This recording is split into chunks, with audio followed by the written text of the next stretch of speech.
Hey guys, and welcome back to the channel. I would like to thank you all for joining me back here today. On today's discussion video, we are going to be talking about a few things that have kind of bothered me about the game and maybe even the folks that play the game for quite some time. So without further ado, let's get the introduction out of the way and jump straight into this thing.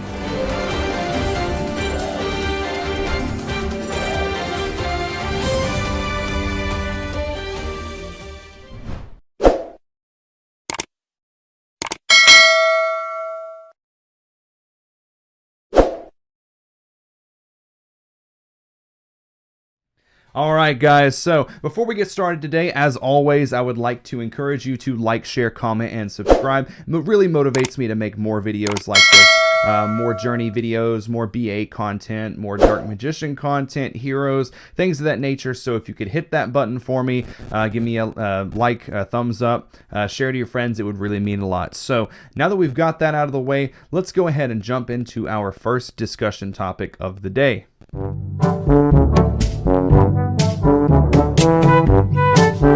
So our first topic for the day is YuGiOh players are very greedy. They don't like to be punished for being greedy. And basically what I'm saying here is, if you look at a lot of the decks that have been finding some success lately, a lot of them either incorporate cards like Floodgates or cards like Mystic Mine, which in the TCG we normally find ourselves begging to Konami to just outright ban these cards.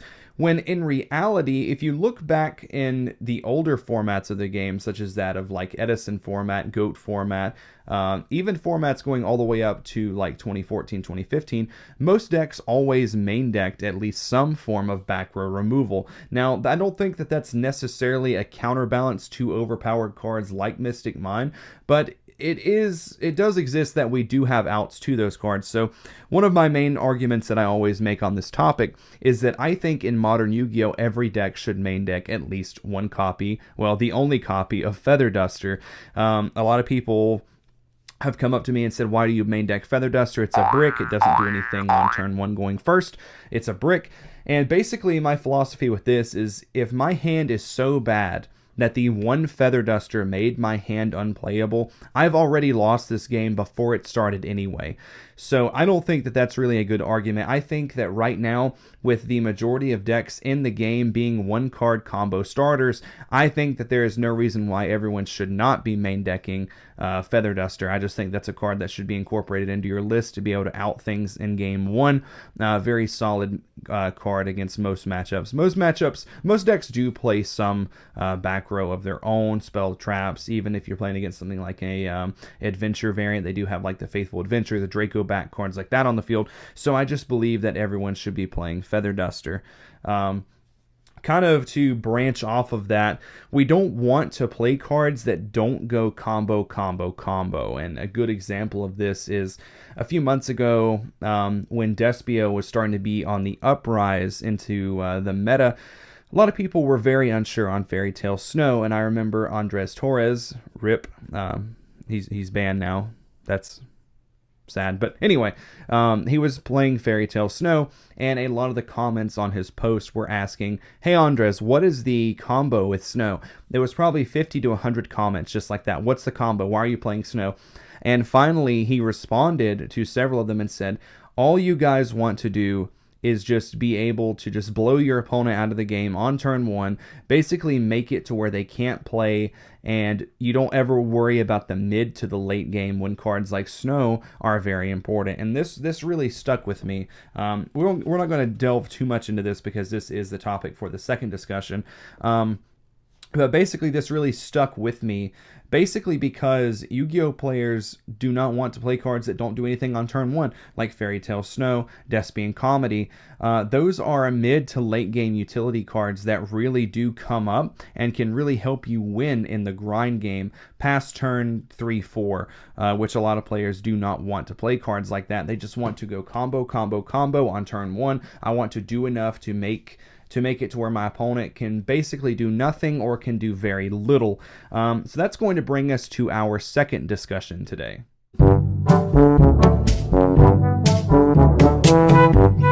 Yu-Gi-Oh! Players don't actually want to play the game, they just want to end the game. So basically what this means is, way back when, in times of like Edison format, Goat format, etc., all except for like the self-destruct button and last turn decks, most of the time the games were very back and forth. And I think that when people think of historical Yu-Gi-Oh, like the golden ages of Yu-Gi-Oh, it was those back and forth games that went all the way up, up into turns 15, 20, 25 turns per game. And now you just don't see that quite as much, because you have cards like the Red Dragon Archfiend Calamity. We did have cards like True King of All Calamities, Elder Entity Azathoth. All of these cards, Harpy's Featherstorm, that just essentially prevent your opponent from being able to play the game. So that is a quote by, I do believe it was Patrick Hoban that said this, that YuGiOh players don't want to play, they just want to end the game. And I think that's bad. I think that's bad thinking. Like, obviously, when you go to a high-stakes tournament, like a YCS, National, Worlds, whatever, a win is a win.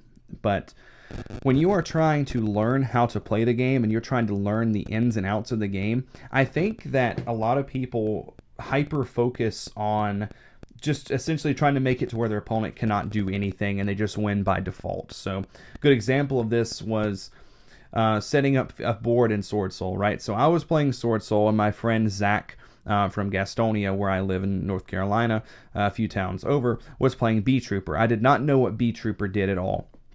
All I know is I was playing Sword Soul. This was in the earlier days of Sword Soul, back when it wasn't uncommon to see like Phoenix Enforcer being played in Sword Soul. My turn 1 field was a Baronne, a Shi Zhao, a Blackout, a DPE, an Ash, and an Imperm. So an Ash and an Imperm set. And this guy got over every last bit of it, left me with one card in my hand, completely just overwhelmed me. I didn't know what to stop. I didn't know how to interact, because so many of those games just end with a board like that. Your opponent says, I can't play through this, you win. So you don't actually get to learn the interactions that make that board good, besides just your opponent being either frustrated or they bricked themselves or whatever, and they just had to essentially just quit the game because they couldn't play. I think that that is also very bad, and I think that I have suffered as well. Something that I'm trying to improve on is playtesting and not playing cards like hand traps for both players, so that you can actually get into the grind game. So like sometimes playing, I've been on Branded Despia for a while, and sometimes your only play is to activate Branded Fusion. If they have Ash, you just lose. So like, for games like that to happen where you just lose, you don't get to actually go through the interactions and actually play the Despia deck. So what I'm trying to essentially say here is, like, past turn 1, turn 2, when you're having to make technical decisions within the game to determine what is the best, what can give me the best possible outcome, you don't know how to make those, to draw those conclusions, because you're not used to getting to that point. You're either used to winning very quickly or losing very quickly. And I think that's what separates good players from bad players. Anybody can set up a field on turn 1 that their opponent just can't get over and they win. But only a small group of people, I feel like, can do that, have that board broken, and then start to grind back through and rebuild the board that their opponent broke. I think this is very important, and I do think that playtesting like this has helped me out exponentially.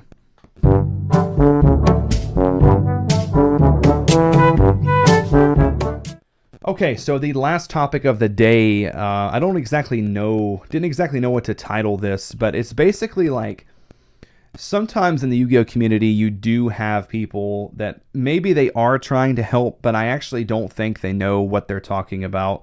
9 times out of 10, you see this a lot with the Dark Magician deck, and I'm going to let someone say a few words here about those people that you probably all know who this is. So take it away. The Marxists, the anarchists, the agitators, the looters, and people who, in many instances, have absolutely no clue what they are doing.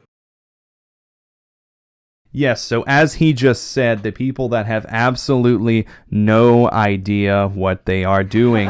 As Yu-Gi-Oh players in Facebook groups, YouTube communities, things of that nature, I do feel like we are all supposed to be helping each other get better at the game so that the community grows more as a whole, developing better players. Anybody can go to a locals full of a bunch of new and inexperienced players and win first place, no problem.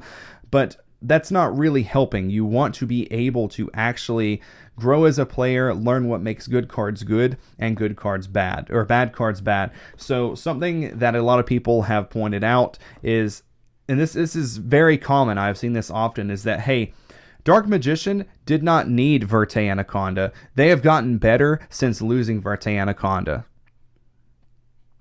What? That makes no sense. Did Orchist get better? Okay, let me ask everyone that has this sort of thought process behind them. Did Orchist get better after they lost Harpour and Nightmare Mermaid? Did Thunder Dragon get better after losing Colossus?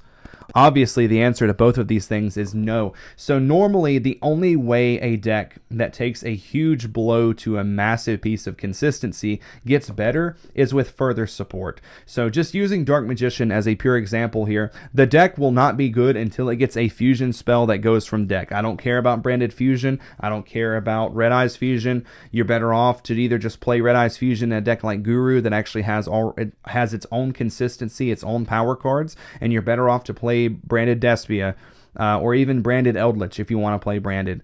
All you are doing is making the deck worse. There is no amount of cards like Magician's Navigation, there's no amount of cards like Thousand Knives that are going to make that deck relevant right now. The deck needs new support. This goes for anybody, any deck that's out there.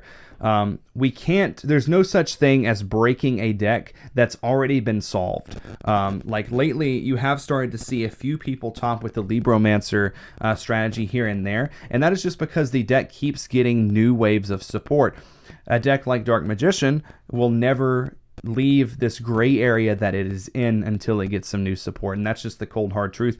I've been a believer in the deck since day one, but I have not played the deck in quite some time because the formats have not been kind to the deck at all. You're getting caught in the crossfire with things like Dimensional Barrier, Super Polymerization, now losing Verte Anaconda. You basically have no end game. One banish off Circle and a special off Navigation does not hold up in 2022 Yu-Gi-Oh!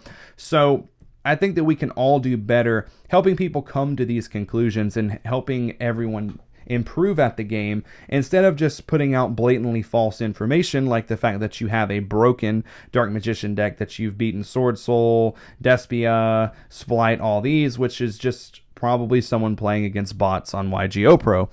I feel like if you go to a local with at least even like an intermediate level of skill, you would do good to even be able to make it into top 8 in an 8-player tournament.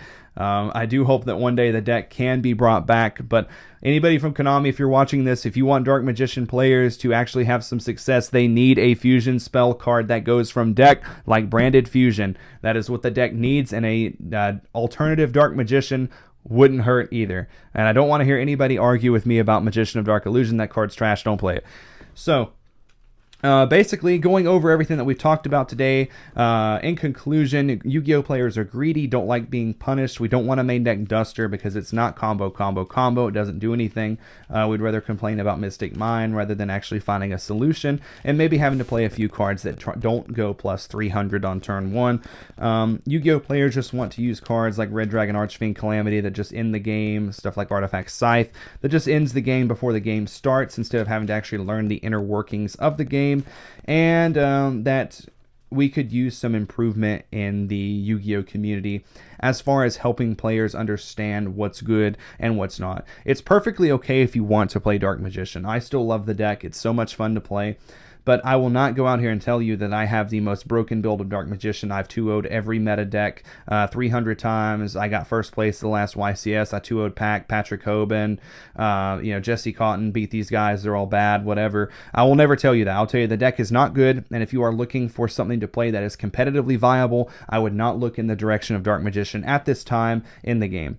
So I hope that you all have enjoyed this video. Once again, if you enjoy the content, please consider subscribing. It really motivates me to keep going. So thank you guys for watching, and as always, take care everyone, and we will see you on the next one.